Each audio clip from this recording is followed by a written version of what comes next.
Cougar Coaches Show, talking hoops in August. Hey, why not? It's, I mean, Never too early. it's never, I'm sure, as a coach, it's never too early. And I'm sure you're obviously brand new to the head coaching job here at Columbia College, eager to get all your players when they get on campus and get here.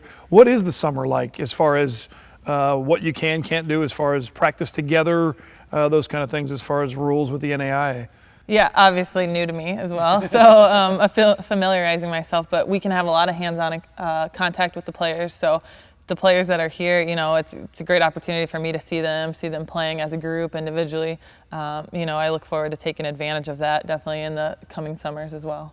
A little different change from the NCAA ranks, Sure, where yeah. there was that freeze period where you couldn't even look at a player, much less actually help them shoot a free throw or jump shot or whatever. So yeah, it's nice to be able to just interact with them and have that freedom and really help them with their development. It's a lot more, we can be more involved in that teaching. And then your role with your previous job, you were involved not only on the court wise as an assistant, but it had a lot to do with that relationship with their professors and in the classroom as well. Talk to the Cougar fans watching a little bit about what that role was and how that will be a part of this job too.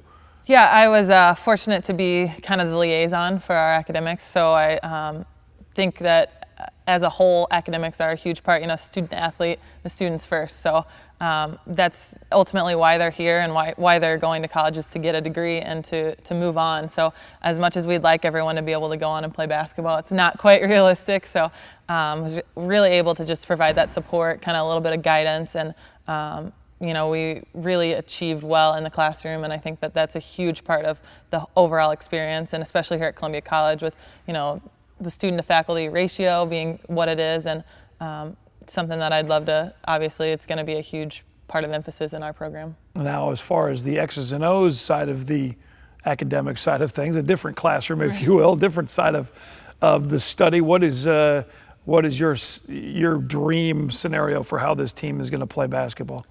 Ideally, we win every game, but obviously we're gonna be a blue collar team. We're gonna be an up tempo, kind of get out and run in transition. We'll focus a lot on our defense, man-to-man defense. I want our defense to create our offense. So an up tempo style is gonna lead to some of that pressure defense and then getting out and running in transition. All right, so that means a lot of hard practices. We'll be in shape, so we'll definitely be ready to go. But that's with anything. That's any sport. It seems like that's obviously a huge part of it. And fundamentals, it seems like no matter who we're talking to coaching-wise, that's such a huge part of things, especially now. There's an extra fundamental of them getting to know you getting to know them, and the system in place and getting the jump from the beginning is going to be crucial.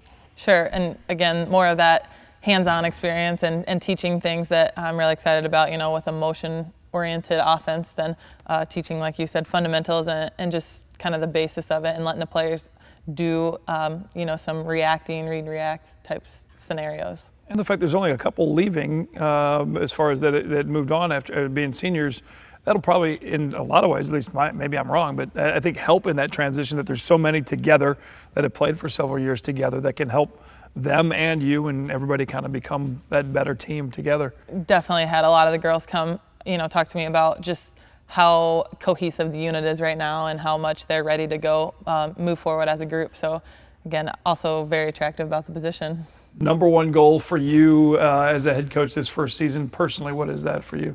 I think just to be successful and to be prepared every day and every evening that we go into battle, and give our players, what it's going to take to be successful every night, and give us a chance. Is it hard to try and balance that fire, if you will, from being a player, because you have all these records at Lynn and all these records, changing that from on the court to sitting walking on the sideline, yelling, screaming, doing whatever you got to do? How do you balance the passion of the game in different ways? Yeah, I hope it inspires my girls to play that way. Obviously, I feel like I can relate to them, and that I've been there and I've been in their shoes, and I know what they're going through, and so I think that that's a huge advantage for me, is that I can kind of motivate them in a way that I know is going to be effective. Maybe help them relate a little bit too, that you're a female coach that played girls basketball in the state, and they maybe relate to you on a completely different level than they could before. Sure, and again, it goes back to that relationships with the players, and it's beyond the court and what we're going to do on the floor. We're going to become a family, really, on and off the floor. What's next? What comes up here? What is this? August 4th? What's the 5th, 6th, 7th bring for your transition to not just as a coach, but moving to Columbia and getting everything ready to go? Well, tomorrow, head coaches conference meeting, so I'll be able to meet all the other head coaches in the league, and I've had an opportunity to meet a few of them already on the recruiting trail, and then outside of kind of the office, just really looking for a house and getting moved. So I've got. If you walked into my apartment in Minnesota, it'd look like I still live there. So I need to get that packed up, but just too eager to get on the road here and just basically hit the ground and got on, on the Cougar page. And you mentioned the conference, and briefly as we wrap things up with the new head basketball coach, the Columbia College women's basketball team, Jessica Keller, several new teams added to the conference as it's grown over the last 3-4 years. There's been new teams and even more. Really, your entire schedule is conference games. There's only a handful of non-con games. Last year we had the games added before the holiday break, which was crazy, and now literally it's like 3 non-cons and the rest really matter. Yeah, we're hosting a tournament again, so this year that's 2 of our games, and got a pretty tough non-conference matchup with Mid-American Nazarene again returning that game. So really looking to kind of structure our non-conference schedule is definitely a challenge. Put yourself in a position to be successful, but also to be ready to go for the conference season. Well, good luck on the recruiting trail. I know there's not a whole lot of time left to add maybe another player or 2, but getting everybody here, getting practices going, and before you know it, it'll be end of fall and ready to tip things off here at Southwell Complex. Yeah, we're ready to go. So. All right. Well, Coach, congratulations. Welcome to Columbia College. And I know the Cougar fans are really excited to see a new coach here and see what happens in the future with the Cougar basketball squad. We're happy to have you, and thanks for joining us on the Coaches Show. Appreciate the opportunity. All right. Coach Jessica Keller, the Cougar basketball coach for the Columbia women's program, and you can find out the full schedule and more on all the programs on the website, ColumbiaCougars.com. Thanks for watching.